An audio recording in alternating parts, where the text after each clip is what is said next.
Our top story this morning, new overnight, a deadly shooting after a concealed carry license holder opens fire on someone opening fire on him.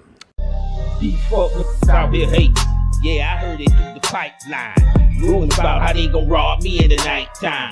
For real, they just waiting for the right time. But guess what? You never catch me without mine. Without mine. You never catch me without mine. Without mine. You never catch me without mine. Without mine. You never catch me without mine. Without mine. You never catch me without mine. Between a father and son ended with the elderly man in the hospital and his son dead. WAFO 48's Aria Pond spoke to the sheriff, who believes the father acted out of self-defense.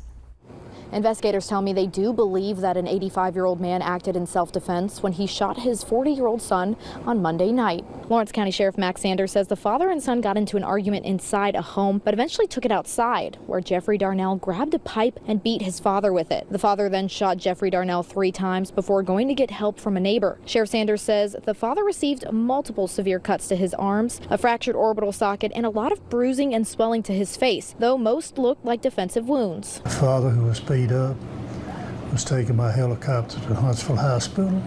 His father sustained a number of injuries, and he's being held in the hospital right now, and I believe he's going to make a recovery. I'm told this isn't the first time that deputies have been out to that residence for a domestic disturbance. Sanders says the two lived on the same property, but in separate houses. Court records also show that there were several domestic disputes between the two, one even stating that, quote, Jeffrey has a history of assaulting his father. There's been some domestic violence there for a while, and we had several calls out there, and Jeffrey just got out of jail about a week, 2 weeks ago. He's been in jail numerous times, some of it involving domestic violence with his father. Sanders says once the 85-year-old is released from the hospital, it'll give the deputies a chance to interview him and hand the investigation over to a grand jury, who will then decide whether or not there will be charges in this case. Reporting in Lawrence County, Aria Pons, 48 on your side.